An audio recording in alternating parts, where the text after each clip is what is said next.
Times network में आपका स्वागत है और इस वक्त हम मौजूद हैं चमरवा असेंबली हलके में, जहां यहाँ हमारे दरमियान कुछ मुख्तलिफ पार्टी के नुमाइंदे यहाँ बैठे हुए हैं। यहाँ कांग्रेस के लोग भी हैं, समाजवादी और भारतीय जनता पार्टी के भी हैं, वहीं यहाँ बीएसपी और एमआईएम के लोग भी मौजूद हैं। तो हम सबसे पहले यहाँ जो है हुक्मरान जमात बीजेपी के नुमाइंदे यहाँ बैठे हैं। हम आपसे जानना चाहेंगे, क्या नाम हुआ आपका? मेरा नाम राजपाल सिंह है। राजपाल सिंह, आप बताएं कि जिस तरह से सरकार आपकी रही 5 साल में और यहाँ आप इस असेंबली हलके में रहते हैं चमरवा में, यहाँ कौन कौन से तरक्याती काम आपकी सरकार ने कराए? अरे सारे काम तो हमारी सरकार ने कराए हैं 5 साल में। जी, कौन से काम देखोगे? बताएं क्या क्या काम करें। देखिए, उजला योजना सिलेंडर वाले हमारी सरकार ने दिया, ठीक है, और किसान निधि का पैसा हमारी सरकार ने डलवाया। यहाँ लोग कह रहे हैं कि नफ़रतें आपने बहुत बांटी हैं और मंदिर मस्जिद के बहुत बातें करी हैं। क्या देश में इसकी ज़रूरत है मंदिर मस्जिदों की, या रोटी कपड़ा और मकान चाहिए एक आम आदमी को? देखिए, सब कुछ दिया हमारी सरकार ने। मंदिर भी हमारी सरकार ने बनवाई, मस्जिद भी हमारी सरकार ने। क्या इससे पहले 2017 से पहले हिंदुस्तान के अंदर मस्जिदें नहीं होती थी, मंदिर नहीं होते थे क्या? तो मंदिर होते थे तो फिर ये इसकी ज़रूरत सरकारों को क्यों पड़ रही है? तो ये तो आवाम करते थे, लोग करते थे, जिसकी आस्था जिसमें होती थी वो करता था। क्या सरकारों के ये काम हो गए अब, या सरकारों के काम रोटी कपड़ा और मकान देना है? नहीं, रोटी कपड़ा मकान सब दे रही है हमारी सरकार। तो यहाँ मंदिर बनाने की जरूरत है तो वहाँ मंदिर बनेगा, जहाँ मस्जिद बनाने की जरूरत है वहाँ मस्जिद बनेगी। जबान पलट रही है भाई की कि जहाँ मंदिर मस्जिद बनने की जरूरत है वहाँ मंदिर बनेगा। अब आप ये छोटे से चलिए ठीक है। यहाँ और आप क्या कहेंगे जिस तरह से आप बात कर रहे हैं? क्या नाम है आपका? मेरा नाम बुरहानुद्दीन है। बुरहानुद्दीन, आप क्या कहेंगे जिस तरह से यहाँ इनका कहना है कि आज की जो कंडीशन है समाज में, ये बीजेपी सेंटर में बीजेपी है, यूपी में भी बीजेपी है। आज हिंदू मुस्लिम इलाके में जाते हुए डरता है, मुस्लिम हिंदू इलाके में जाते हुए डरता है, क्योंकि आज के टाइम में सांप्रदायिकता बिगड़ गई है। वहाँ पर हर कोई धर्म के नाम पर लड़ रहे हैं। कोई मेरे इलाके में नहीं आ सकता, मुस्लिम इलाके में नहीं जा सकता। उसमें ये सारी चीज़ें बीजेपी ने दी हैं, महंगाई बीजेपी ने दी है, और सारे झंझट जो है सारी बेरोजगारी बीजेपी ने दी है। आदमी नहीं जा रहा है, कहाँ नहीं जा रहा है? मैं बहुत से गुंडागर्दी तो हमारी सरकार। गुंडागर्दी कहाँ है? गुंडागर्दी वो जमाने पहले हुआ करते, आज गुंडागर्दी नहीं है। गुंडागर्दी नहीं है आज भी। महिलाओं पर अत्याचार, पहले महिलाओं, आज रेप की अगर आप देखेंगे रेप की ना, तो रेप की सबसे टॉप पर है। कोई रेप का केस नहीं, हर 2 मिनट बाद रेप होता है इंडिया में। हमारी सरकार ने हमें मंदिर मस्जिद नहीं चाहिए, हमें रोजगार चाहिए, हमें रोटी चाहिए, हमें विकास चाहिए।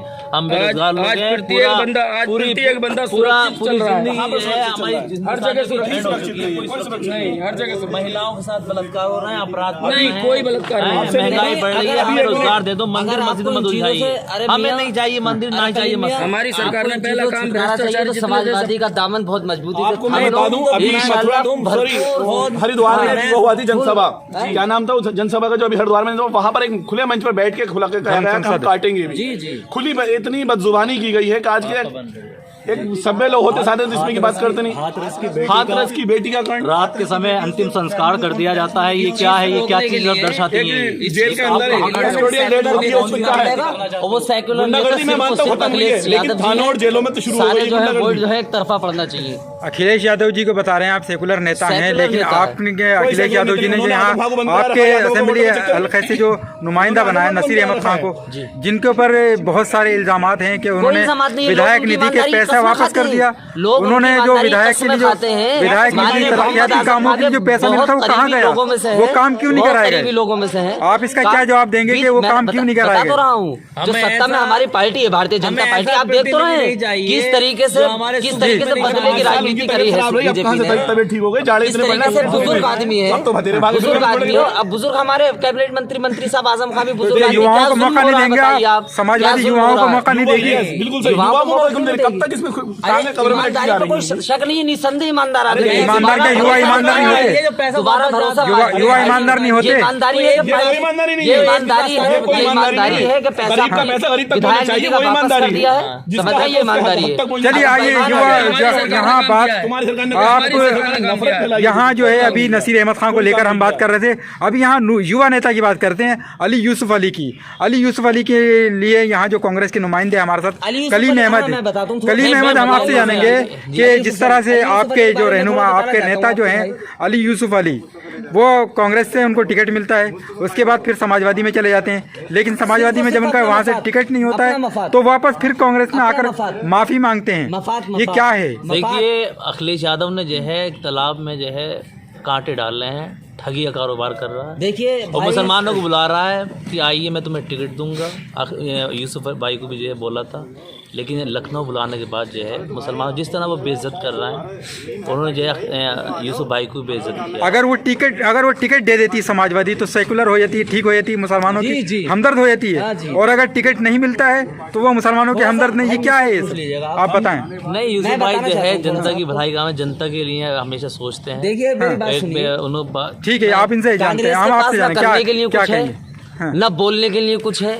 सीधी साफ तौर से लहर समाजवादी की दिख रही है। यही कारण था कि हमारे पूर्व विधायक अली यूसुफ अली जो है समाजवादी का जाके दामन थाम रहे थे कि मेरी सीट जीत जाएगी, क्योंकि कन्फर्म लोगों की लहर है, लोगों में जोश है, उत्साह है समाजवादी को लेकर, अखिलेश यादव की सरकार को लेकर। यही कारण था कि वो समाजवादी की ओर भागे। अब वहां से देख लिया मेरा टिकट कट रहा है तो फिर उन्हें अब समाज किसान सड़कों पे थे। यहाँ इनका सवाल है, क्या सवाल है आपका, आप बताएं। सड़कों पे थे तो कहाँ थी आपकी समाजवादी, तब कहाँ थे आपके यादव जी, तो कौन अली यूसुफ अली कब कहाँ थे आपके नसीर अहमद साहब, तब हमारी राहुल प्रियंका थी। अरे अली यूसुफ अली का कंधों पे लेकर रहे थे किसानों को, क्या लोगों के बीच में रही, अखिलेश यादव जी नहीं, लोगों के बीच में अखिलेश यादव जी भी बोले हमेशा, अखिलेश यादव होता है, राहुल जी प्रियंका। देखिए सबसे पहले समाज कांग्रेस की हालत किसी से छुपी नहीं है।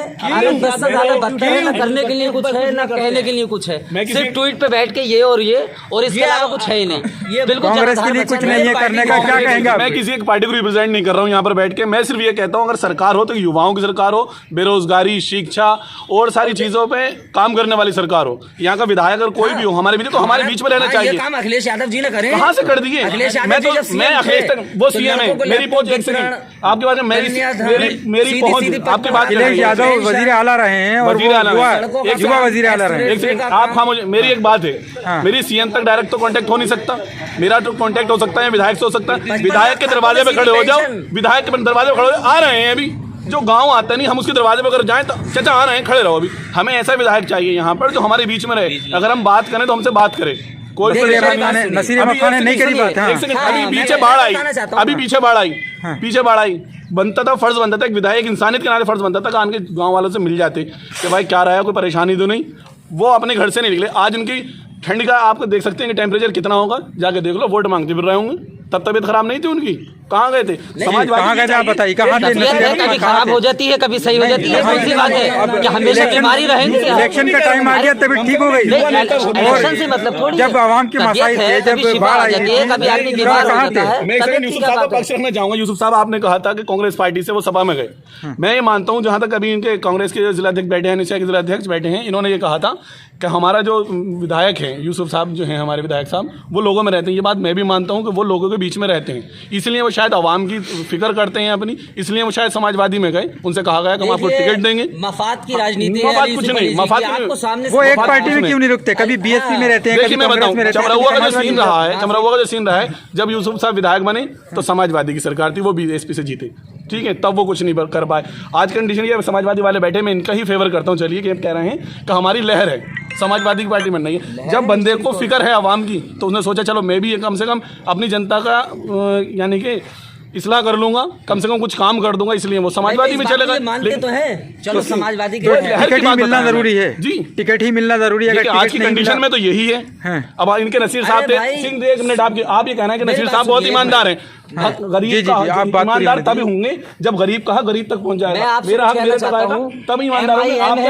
आपके खाते में जो पैसे आए वो वापस करा दिए। सिर्फ जो है ध्रुवीकरण कर रही है वोटों का, इसके अलावा ना एमआई का कोई काम है, ना कांग्रेस का कोई काम है, कोई जनाधार नहीं है उत्तर प्रदेश के अंदर, ना एमआईएम का, ना जो है कांग्रेस पार्टी का। समाजवादी सिर्फ इंटरनली जो है बीजेपी को फायदा पहुंचा रही है पार्टियां इंटरनली। और मेरी आपके चैनल के माध्यम से लोगों से ये दरख्वास्त है, खासकर अपनी कम्युनिटी मुसलमानों से दरख्वास्त है, किसी बहकावे में ना आए, सीधे तौर पर वोट जो है साइकिल को, बस हम अपना अगला कांग्रेस अंदर बीजेपी को फायदा पहुंचा रही, क्या कहेंगे आप? नहीं, ये गलत बात है कि बीजेपी फायदा पहुंचा रही है। कांग्रेस बीजेपी से एमआईएम है, और वैसे कोई भी शो कांग्रेस लड़ती है। और आप हमसे मत पूछिए, जनता के बीच जाइए, जनता के बीच जाइए, बताएं कितना विरोध इन लोगों का। ये नसीर अहमद खान की बात कर रहा है, अगर सबसे ज्यादा उत्तर प्रदेश के अंदर कहीं विरोध है तो नसीर अहमद खान। कड़वा सच बोलना चाहूंगा, अगर आज आजम खान जेल में है तो अखिलेश साहब ने अपने आप को बचाकर आजम खान को जेल में करा रखा है। सिर्फ वो कोई समाज मुस्लिमों को इतने बड़े हितैषी नहीं है अखिलेश साहब भी नहीं कि वो हैं। अरे